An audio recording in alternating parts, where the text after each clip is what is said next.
My name is Dave Mastrangelo, Principal Second Violinist of the Naples Philharmonic, and I'm doing another one of these educational videos during the Corona apocalypse for you kids at home. I'm doing today, talking today about vibrato. We have to remember the very fundamental thing about vibrato, and the reason I did a video first talking about intonation and hand frame is because vibrato is at its essence bending pitch.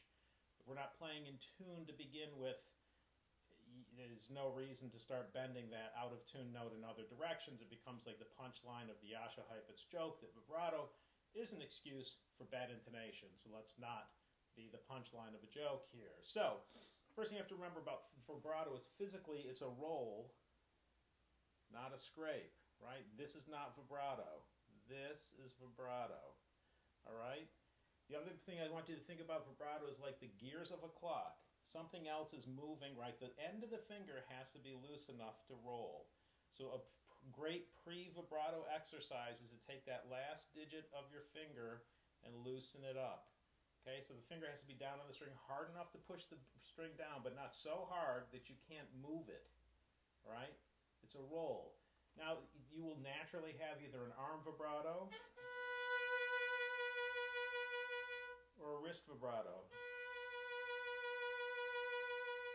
They have two different qualities, one of, like I said, which you will naturally do. But regardless of which you have to think of the bigger moving the smaller, like the gears of a watch, all right? Don't just sit there and mash your finger down and call that vibrato. That's not vibrato. I don't know what that is.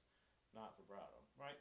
When we talk about the bending the pitch, we always bend down from the pitch, not around the pitch. So if the note is a B, we don't vibrate around it.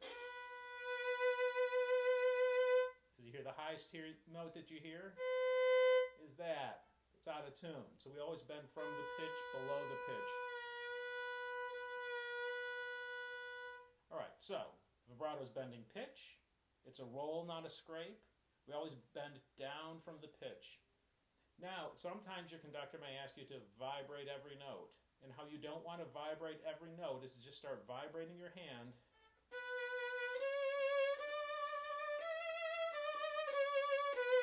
and hope that you're going to hit the right spot in the roll as you change notes. That's like hitting a moving target. So we always vibrate from a set note.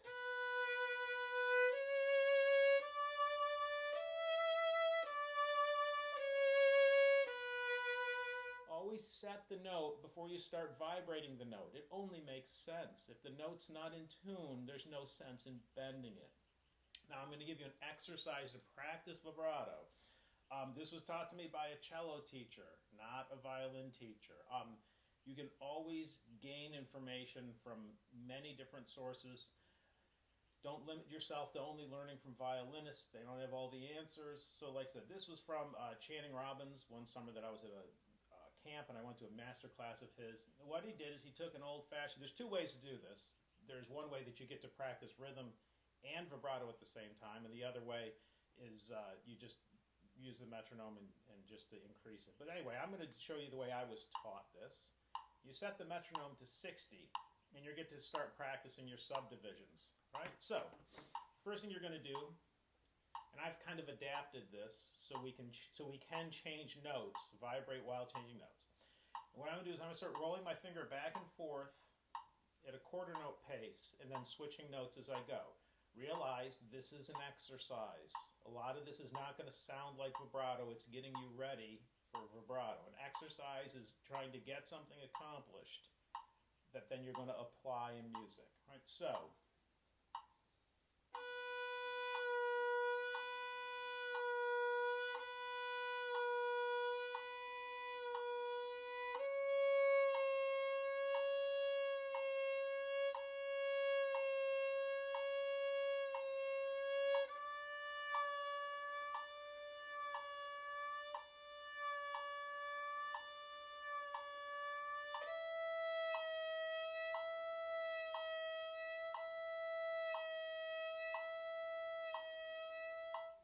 you'll notice we bend down and up to the pitch. We start from the pitch, we end at the pitch. So when we change pitches, we fundamentally hear a change like this. Right? Those are still the pitches. We cannot alter them or else it's not in tune. So that's quarter notes. Then we go to eighth notes.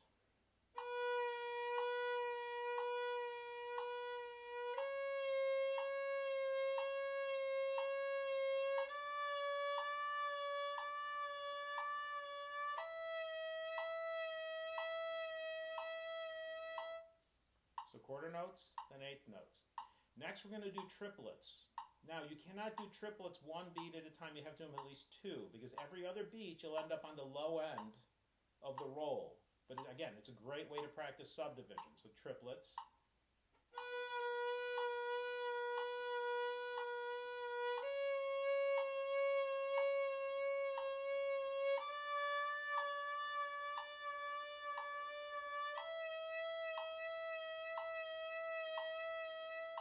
Right? 16th notes.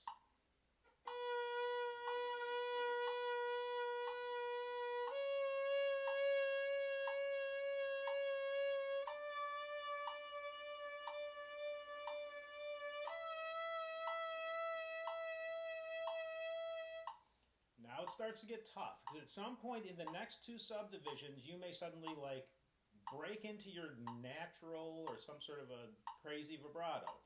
You must control the motion of the vibrato through all the subdivisions. It's imperative that you do that. The next is to do sixes, right? 16th note triplets.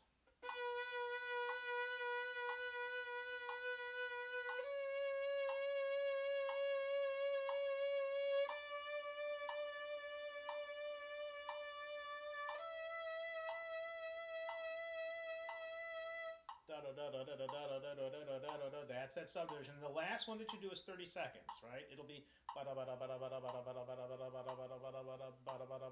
like this.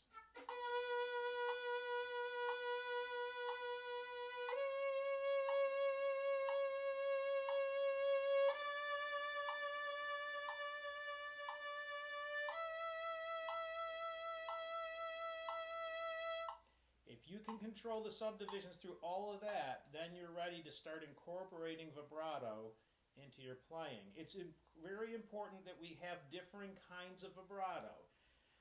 Otherwise, vibrato becomes like the light. It's either on or it's off. And it's on and it's off. And it's on and there's no variation. That's no good, right? So if you have the same kind of vibrato, and it happens to be a fast vibrato, then you'll play something like this.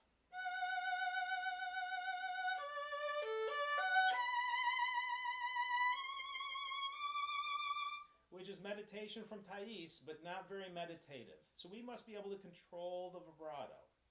And the last thing I want to talk about with vibrato is, I love to eat, obviously, right? Vibrato is a condiment, right? You just use it to enhance a phrase, right? I'm going to play a phrase of something for you with no vibrato.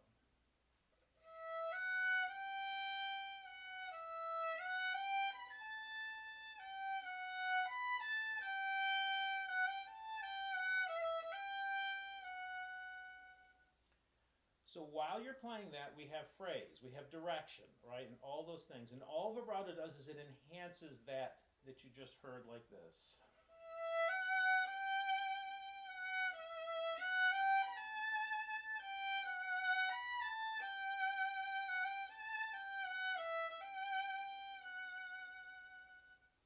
Right? So we have to have a variety of vibratos, right? Variety of speeds, and variety of, of expressions for it to different kinds of music. So that kind of music is very gentle. You could also be playing something really intense.